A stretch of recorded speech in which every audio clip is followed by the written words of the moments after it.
जय जय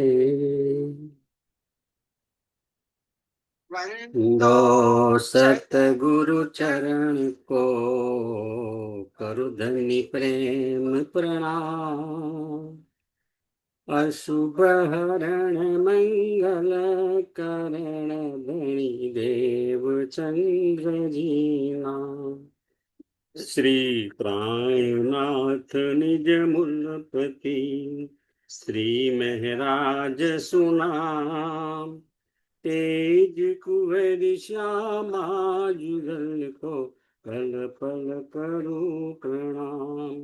धनी जी मारा पल पल करूं प्रणाम। बोलो प्राणनाथ प्यारे की जय।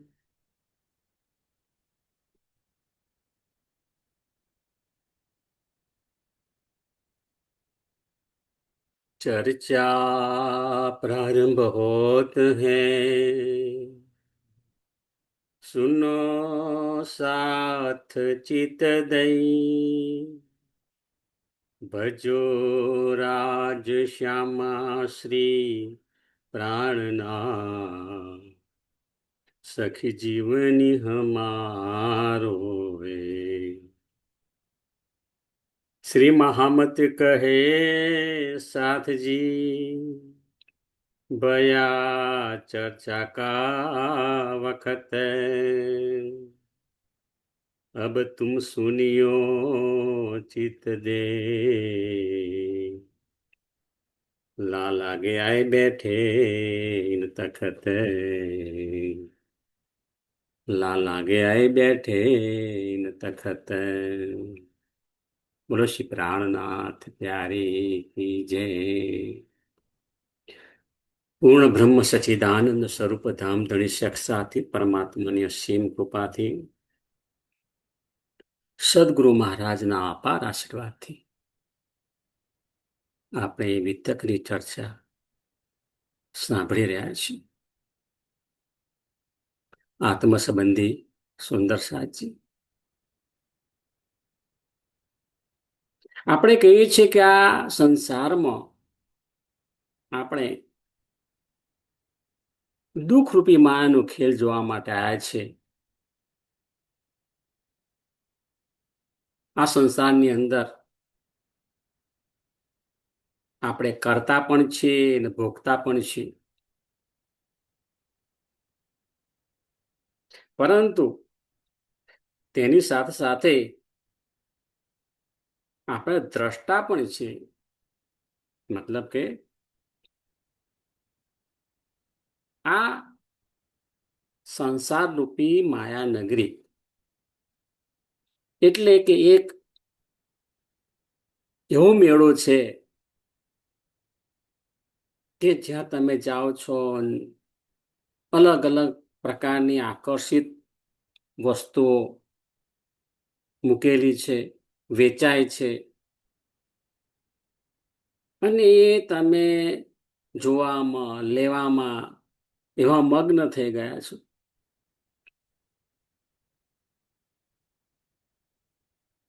એટલે કરતા અને ભોગતા આ બે ક્રિયામાં મગ્ન થઈ ગયા છે આપણે.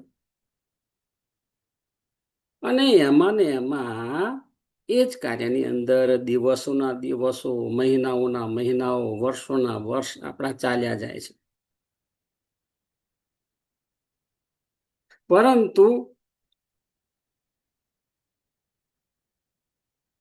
દ્રષ્ટાભાવથી આપણે જોતા નથી.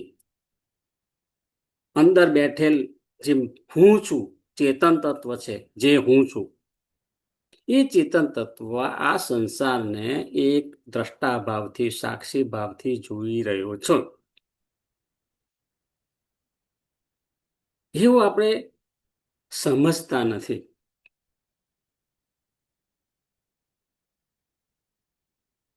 હું કોણ છું એ શોધવાનું છે. આ સંસારની અંદર સંસારના કાર્યો કરીએ, સંસારના કાર્યો કરવા પડે છે, પરંતુ એની સાથે સાથે આપણને પરમાત્માની કૃપાથી આ મનુષ્ય તન પ્રાપ્ત થયું છે ને, એમાં એક બુદ્ધિની સાથે વિવેક બુદ્ધિ પણ આપી છે. અને વિવેક બુદ્ધિથી મનુષ્યને જ મળ્યું છે. અને એ વિવેક બુદ્ધિથી પોતાની પણ શોધ કરવાની છે કે આ જગતની અંદર જે હું જોઈ રહ્યો છું, જે ભોગવી રહ્યો છું, આ શરીર ભોગવે છે, મન ભોગવે છે, જે હું નથી, પરંતુ જે ખરેખર હું છું એ તો આ બધી વસ્તુથી અલગ છે. અને એને ઓળખવું, પોતાના ચેતન તત્વને ઓળખવું, એ જ ધર્મ છે. એક વાર એ આપણી પકડમાં આવી જાય પછી સુંદર સાચી આપણી આધ્યાત્મિક, સાચી આધ્યાત્મિક યાત્રા શરૂ થાય છે. એટલા માટે જ આપણે સત્સંગના સંપર્કમાં સદાય રહેવાનું છે. શ્રીજી પણ જુઓ, શ્રીજી અને સુંદર સાથ એક જગ્યાએથી બીજી જગ્યાએ જાય છે, પેદલ યાત્રા કરે છે. એવા ગામમાં જાય છે કે શરૂઆતમાં એમને કોઈ ઓળખતું નથી.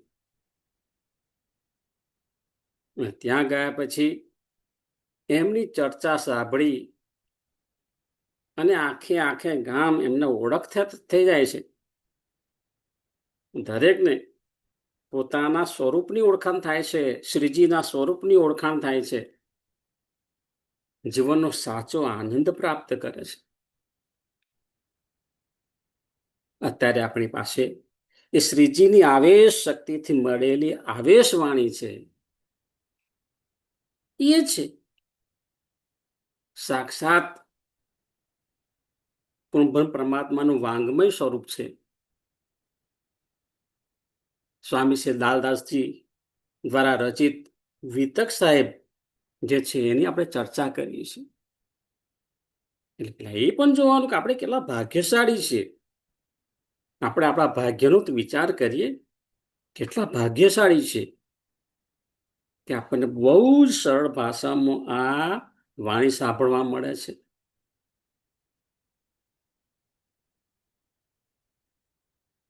સદગુરુ મહારાજના સાનિધ્યમાં રહેવાનું મળે છે. એ વસ્તુ અહીંયા આગળ છે કે સંસારના કાર્યો કરો, પરંતુ पहले आप पहचानो साधु, पहले आप पहचानो, बिना आप चिन्हे पार ब्रह्म को कौन कहे मैं जान. હા, આપણી અંદર જે અહંકાર છે ને એ અહંકાર જ બધે નડે છે.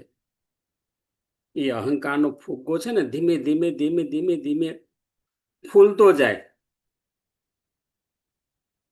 પણ કશું એને પ્રાપ્ત થતું નથી. કારણ કે અહંકાર જે છે એ જ નાશવંત છે, એનું કોઈ અસ્તિત્વ જ નથી. તેમ છતાં એ અહંકાર આપણને બહુ જ પજવી જાય છે. આપણને સાચી દિશામાં વિચારવા નથી દેતું, સાચી વસ્તુ છે એની પકડમાં આવવા નથી દેતું, સાચો માર્ગ આપણને જોવા નથી દેતું. જો એક વાર સદગુરુ મહારાજની કૃપાથી આ સત્યના માર્ગે આપણે ચાલીએ, વિતક વાણી ધીરે ધીરે આપણી અંદર ઉતરે, તો એ અહંકારનો જો ફૂગો છે ને, હા, ફૂલશે નહીં, ધીમે ધીમે ધીમે ધીમે ધીમે ધીમે નાનો થઈ અને ધીમે ધીમે થઈને એ અહંકાર અદ્રશ્ય થઈ જાય છે. એ અહંકાર અદ્રશ્ય થવાની જે ક્રિયા છે એને કૃષ્ણત્વ કહેવામાં આવે છે. એ જ કૃષ્ણ છે. હે, સાચું કૃષ્ણત્વ એ જ છે કે આપણી અંદર અજ્ઞાનતાને લીધે અહંકાર વધી ગયો છે. એ જેમ જેમ જ્ઞાન મળે એમ અહંકાર ઘટતો જાય, ન્યૂનતમ થઈ જાય. એને કૃષ્ણત્વ કહે છે અને એ આપણે પ્રાપ્ત કરવાનું છે. સુંદર સાજી, સુંદર સાજી અહીંયા આગળ જુઓ. હવે શ્રીજી બુઢાનપુરથી આકોટ આવ્યા છે અને આકોટમાં 4 મહિના રહે છે. તો શ્રીજી ઔરંગાબાદથી બુધાનપુર આવ્યા, ત્યારબાદ બુધાનપુરથી આકોટ આવ્યા. શ્રીજી બુધાનપુરથી ચાલીને આકોટ આવ્યા છે અને અહીંયા આગળ 4 મહિના રહીને જાગરણનું કાર્ય કર્યું છે. બહુ જ સાધનાનું કાર્ય કર્યું છે એમણે. અહીં આવ્યા પછી શ્રીજી ઔરંગાબાદના ફતેહ મહંમદને એક ચિઠ્ઠી લખે છે. એમાં જણાવ્યું કે જો તમે વિરોધ ન કર્યો હોત તો આખરોલ જવા ઇમામ મહેદી અને દીને ઇસ્લામ એટલે નિજાનંદ સંપ્રદાય ની બધાને જાણ થાત. અમે આપને જે પ્રશ્નો મોકલ્યા છે તેના અવશ્ય જવાબ આપશો. અને પછી બીજી એક લાઈન લખી, જ્યાં સુધી અમારા પ્રશ્નોના જવાબ નહીં આપો ત્યાં સુધી તમારું ખાન પાન પણ હરામ રહેશે, એની નોંધ લેજો. તમે નિજાનંદ સંપ્રદાયના ખૂબ જ અગત્યના કામને છોડીને આ ફાની દુનિયામાં શું કરી રહ્યા છો એનો સહેજ વિચાર તો કરો. તમે તો મળદાલ છો જ, પણ બીજાની જિંદગી પણ મળદાલ કરી ચૂક્યા છો. તેનો થોડો વિચાર કરો. આ પ્રકારનો પત્ર મોકલાવે છે. પત્ર ફતેહ મહંમદને મળે છે. ફતેહ મહંમદ આ પત્ર વાંચે છે, પરંતુ એક પણ પ્રશ્નનો જવાબ આપી શકતા નથી, કારણ કે શરિયતના બંધનમાં એટલા બંધાઈ ગયા છે ને. તો એમનું અંતઃકરણ મારફતનું જ્ઞાન સહેજ પણ સ્વીકારવા તૈયાર નથી. હકીકત અને મારફતનું જ્ઞાન જે છે એ એમના નસીબમાં નથી. દુર્ભાગ્ય કહેવાય. સૌભાગ્ય સામે ચાલીને આવ્યું, પણ એમનું દુર્ભાગ્ય તો જોવો. અંદરથી પસ્તાવો ઘણો થતો હોય છે,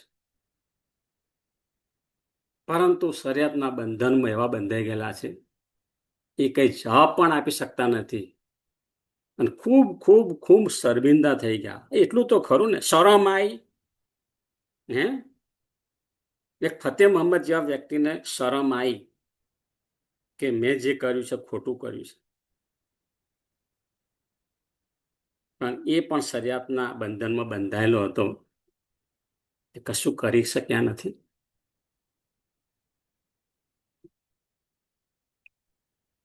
હવે શ્રીજી અહીંયા આગળ આવ્યા છે તેની ખબર મળતા જ અવ્વલ ખાન પોતાના ભાઈઓથી અલગ થઈને આકોટ આવ્યા, કારણ કે એમના ભાઈઓ એમને જવા દેતા નહોતા. પણ કહ્યું તમે તમારી ત્યાં માયાની અંદર મોજથી રહો, હું જઉં છું. અને શ્રીજીના ચરણોમાં આવીને પ્રણામ કર્યા, શ્રીજીની ચર્ચા સાંભળી. તેમને શ્રીજીની પહેચાન થઈ ગઈ. જો સુંદર સાહેબ, જાકે ધણીએ પકડ્યો હાથ. ધણીજી જેની ઉપર કૃપા કરે છે ને એની આત્મ જાગૃતિ થાય છે. અહીં આગળ આકોટના ચૌધરી ભણ શ્રીજીની ચર્ચા સાંભળી ને શ્રીજીના ચરણોમાં સંપૂર્ણ સમર્પિત થઈ પ્રણામ કરે છે. શ્રીજીની પહેચાન થઈ જાય છે. પછી પોતાને ઘેર બોલાવે છે, સુંદર આસન બનાવીને એને સજાવે છે, એટલે કે શ્રીજીની પધરામણી કરાવે છે.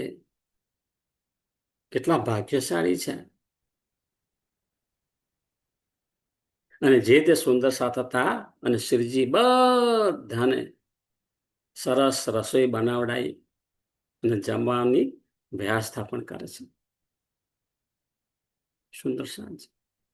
કેટલું રસમય છે આપણું આ વિતક. હવે આકોટના એક બ્રાહ્મણની વિતક આવે છે.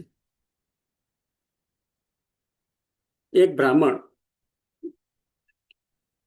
શ્રીજીની ચર્ચા સાંભળવા માટે આવે. તેમણે ચર્ચામાં કબીરની વાત સાંભળી. શ્રીજી કબીરની વાત પણ કરે, કારણ કે બધા અલગ અલગ પંથના હોય. કબીર પંથી હોય એને પણ કબીરની વાતથી સમજાવે અને પૂર્ણબ્રહ્મ પરમાત્માની પહેચાન કરાવે. તો અહીં કબીરની વાત સાંભળીને આ બ્રાહ્મણની આત્મા જાગૃત થઈ ગઈ. અક્ષર બ્રહ્મનો અનુભવ થવા લાગ્યો. સુરતા એમની અક્ષર બ્રહ્મ પહોંચી ગઈ. હા, અક્ષર બ્રહ્મ પહોંચી ગઈ. એ બ્રહ્મ સૃષ્ટિની સુરતા કહી શકાય. અને ત્યાર પછી બોલવા લાગ્યા, તુમ હી તુમ હો, તુમ હી તુમ હો, તુમ હી તુમ હો. બસ તુહી. આ સંસાર બધું ભ્રમ છે, નાશવંત છે, કશું સત્ય નથી. એક તુહી સત્ય છે. બસ તુમ હી હો, તુમ હી હો, તુમ હી હો. એમની અંદરથી અવાજ નીકળ્યા કરે, બીજું કઈ બોલતા જ નથી. હવે બધા લોકો તો જોઈ વિચારવા લાગે કે આ માણસનું મગજ ફરી ગયું લાગે છે, પણ ખરેખર એ જ ડાયો માણસ હતો કે એને ઓળખાણ થઈ ગઈ હતી. હવે થાય છે શું, સવારમાં શ્રીજી ઉઠે, નજીકમાં નદીએ દાંતણ પાણી કરવા જાય. તે વખતે શ્રીજીના દર્શન કરવા માટે સામેને કિનારે પણ એ વહેલા એને આટા ફેરા મારતા હોય.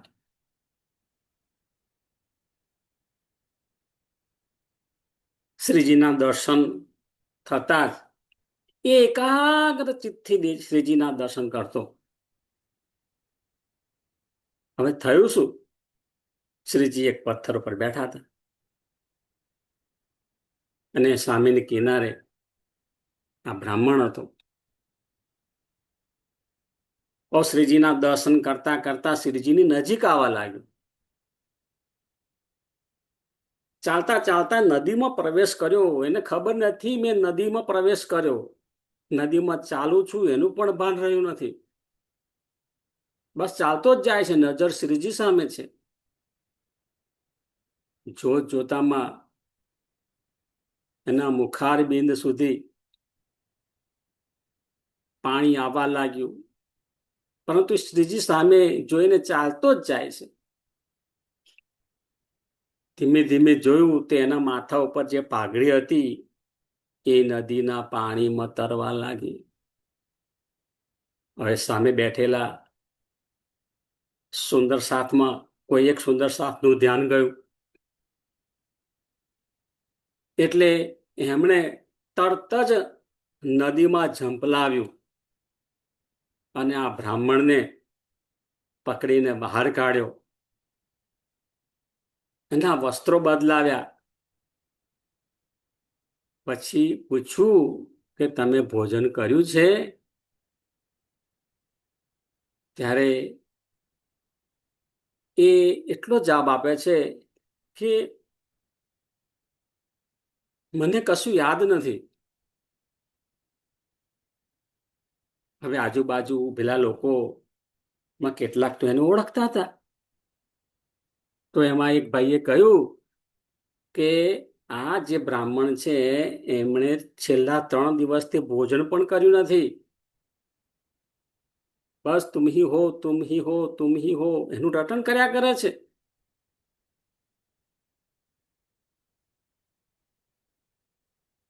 એટલે આ બ્રાહ્મણને પછી પોતાના ઉતારા ઉપર લઈ જાય છે, ભોજન આપે છે. ત્યારબાદ શ્રીજીએ પણ તેમના ધ્યાનને અક્ષરધામ તરફ વાળ્યું. અક્ષરધામની ચર્ચા કરી અને એમનું જે સુરતા છે અક્ષરધામ તરફ વળી ગઈ. અને એમની સુરતા જે અક્ષરધામ તરફ ગઈ તે ગઈ, સુરતા પાછી આવી નહીં, અને એમણે ત્યાં જ પોતાનું પ્રાણ ત્યાગ કરી લીધા, પોતાનો દેહ છોડી દીધો. જેટલું અંકુર હતું એટલું સુખ મળ્યું. તેમના પરિવારના ભાઈઓ આવ્યા અને એમનો અગ્નિ સંસ્કાર કરી દીધો. જો આજે બ્રાહ્મણ હતા, એ પણ એમનું અહોભાગ્ય તો જુઓ. ધામધણીજીના દર્શન કર્યા, ચર્ચા સાંભળી અને પરમ મુક્તિને પ્રાપ્ત થયા સુંદર સાજી. હવે શ્રીજી આકોટથી રામનગર આવ્યા છે. અહીં સુખદેવ નામનો એક બ્રાહ્મણ ઉદયપુરનો રહેવાસી હતો. તે પણ આકોટમાં આવ્યો. જે આપણે જોયું, ચર્ચા સાંભળીને શ્રીજીના ચરણોમાં સમર્પિત થયો. હવે શ્રીજી આકોટથી ચાલીને કાયસ્થાની આવ્યા. ત્યાંથી અખંડ પરમધામની ચર્ચા થવા લાગી. આ ગામના ઘણા સુંદર સાથ જોડાયા, તારતમ લીધો. અહીં 4-5 દિવસ રોકાયા. ત્યાર પછી શ્રીજી એલજપુર આવ્યા. ત્યાં પરસાજી નામની વ્યક્તિએ ખૂબ ખૂબ ખૂબ સેવા કરી. પરસાજીએ શ્રીજી અને સુંદર સાપને રોટલા, ઘી, ગોળ, પાલકની ભાજીનું ભોજન આપ્યું. બધા સુંદર સાપ ખુશ ખુશ ખુશ થઈ ગયા. શ્રીજી એલજપુરથી ચાલીને દેવગઢ પહોંચ્યા. ત્યાં શ્રીજી 4 દિવસ રહે છે. ત્યાં રામ ટેકરીના રાજાને સંદેશો આપ્યો, પરંતુ તેમણે શ્રીજીના સંદેશા ઉપર ધ્યાન આપ્યું નહીં. શ્રીજી તો જ્યાં જ્યાં જાય ને તો આવા રાજાઓને પણ સંદેશો આપે છે. હવે શ્રીજી દેવગઢથી ચાલીને સુંદરસા સહિત રામનગર આવ્યા. શ્રીજી જ્યાં જ્યાં રોકાયા ત્યાં ત્યાં તારતમ વાણીની ચર્ચા કરીને જાગણી કરી છે. સુંદરસાજી, આનાથી વધારે અખંડ સુખ ક્યાં મળે? શ્રીજી રામનગરમાં વિક્રમ સંવત 1738માં આવ્યા. અહીં તમામ સુંદરસાજીએ ફકીરી વેશ ધારણ કર્યો હતો. ત્યારે શ્રીજી રામનગર આવે છે. રામનગરમાં જ્યારે શ્રીજી આવે છે ત્યારે બીજી બાજુ શું થાય છે? દિલ્હીમાં પેલા ઔરંગઝેબ બાદશાહ છે, ત્યાં ચમત્કાર થાય છે. એ જ્યારે પોતાના સિંહાસન પર બેસવા જાય છે ને, ત્યારે એને પોતાના સિંહાસન ઉપર કોઈ સિંહ બેઠેલો હોય એવું દેખાય છે. સિંહ બેઠેલો જોઈ અને ગભરાઈને નીચે પડે છે. સાચી જુઓ આ શ્રીજીનો ચમત્કાર. અહીં રામનગરની વિતક જોઈએ. શ્રીજી રામનગરમાં 2 વર્ષ રહે છે. વિક્રમ સંવત 1738 થી 1740 સુધી જાગણીનું કાર્ય કરે છે. હવે અહીંયા આગળ પણ સુંદર સાપ પાસે કઈ ધન સંપત્તિ છે નહીં, પણ બધાની અંદર ઉમંગનો ઉત્સાહ ખૂબ જ ભરેલો છે. સુંદર સાપ ભિક્ષા લાવી અને ભોગ સામગ્રી બનાવે છે. સુંદર સાપ તેનો પ્રસાદ તરીકે ગ્રહણ કરે છે અને અલૌકિક આનંદ અનુભવે છે. શ્રીજી કહે, તમે બધું છોડીને મારી સાથે આવ્યા છો, તેથી તમારે દુઃખ પણ સહન કરવું પડે છે. ત્યારે સુંદર સાજી કહે, ધામધણીજી, ખરેખર તમે અમને આ સંસાર છોડાવીને પરમધામની અખંડ નિધિ આપી છે. તેનું સુખ શબ્દાતીત છે. શ્રીજીએ પોતાનું જીવન શ્રી રાજીના ચરણોમાં સોંપી દીધું છે.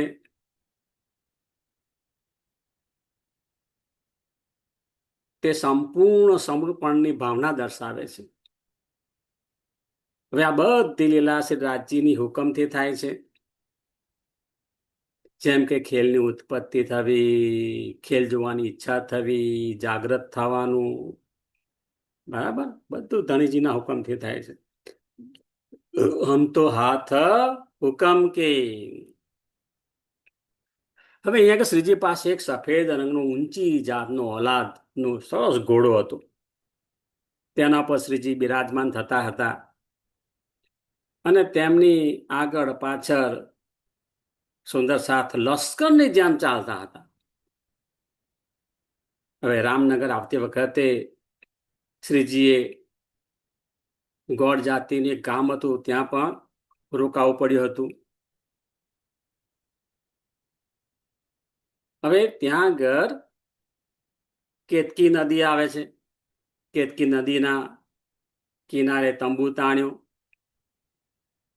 સૌ સુંદર સાજી ભેગા મળીને શ્રીજીને સુંદર સાથ માટે રોકાવાનું સ્થાન પણ તૈયાર કરે છે. જ્યાં જાય ને તો તંબુ બનાવી દેશે. અને એમાં સુંદર સાથ આપણા બહુ જ એક્સપર્ટ હતા. હવે રામનગરમાં જયંતી કાકા, મુરલીધર અને રાજ પરિવારના લોકો શ્રીજીનું સ્વાગત કરે છે. શ્યામલદાસ શ્રીજીની સેવામાં ખાસ હાજર રહેતા હતા. હવે તે સમયમાં આ કબીર પંથના ચિંતામણીજીનું ધામગમન થાય છે. હવે એ સમય એવો હતો કે એકને સ્મશાનમાં અગ્નિ સંસ્કાર આપો ત્યારે બીજા સુંદર સાથનું ધામગમન થઈ જતું. એ પરિસ્થિતિ ઊભી થઈ હતી. તેને શ્રીજીએ માયાવી દજ્જાલનો જંગ કહ્યો હતો. હવે અહીં આગળ થોડી ઘટનામાં વળાંક આવે છે કે તે સમયમાં ઔરંગઝેબ બાદશાહે મુર્દલ ખાનને હુકમ કર્યો કે મારી જાણમાં આવ્યું છે કે રામનગરમાં એક વૈરાગી સાધુ છે, એમને ઓળખો ને પકડીને અહીં મારે હવાલે કરો. હવે જો ઔરંગઝેબ બાદશાહ છે એ પણ ઇમામ મહેદીના દર્શન કરવા માટે આતુર છે, પણ બુદ્ધિ જાડી છે. જેના દર્શન માટે તમે આતુર હો એમને કઈ રીતે એમની સામે જવું અથવા એમને કઈ રીતે બોલાવવા, એની બે દોણા નથી. બાકી એ પણ રાહ જોવે છે. કેમ? શરિયાતના બંધનમાં બંધાયેલા છે ને, એટલે બુદ્ધિ બહેર મારી ગયેલી છે.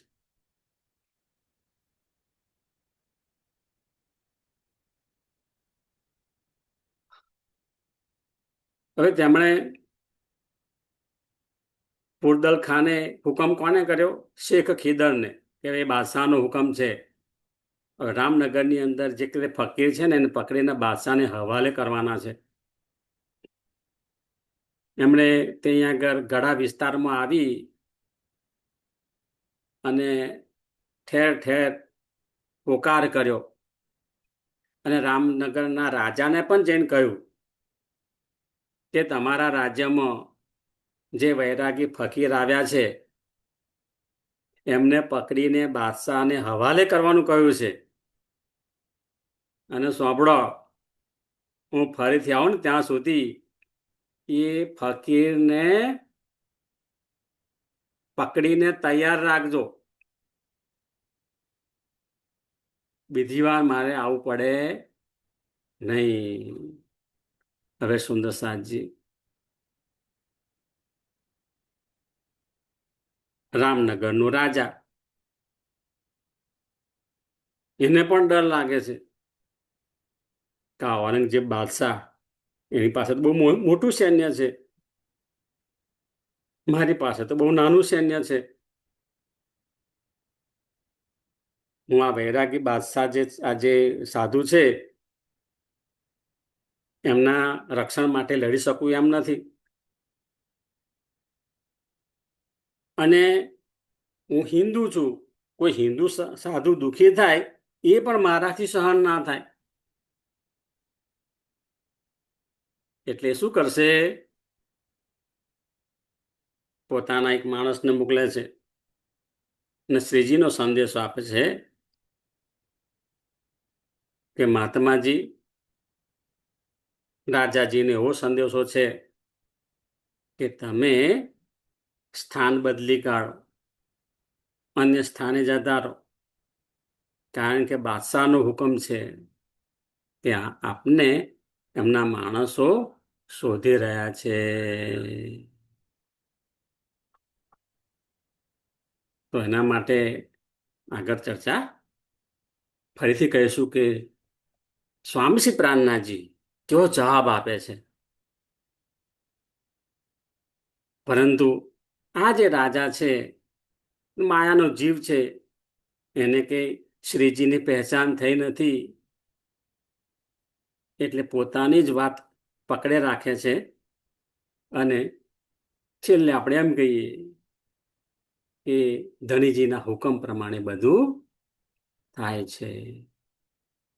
બોલો શ્રી પ્રાણનાથ પ્યારે કી જય, સદગુરુ મહારાજ કી જય, કૃષ્ણ કનૈયા લાલ કી જય. પ્રણામ સુંદર સાજી, સુંદર સાજીને મારા કોટાન કોટી પ્રણામે.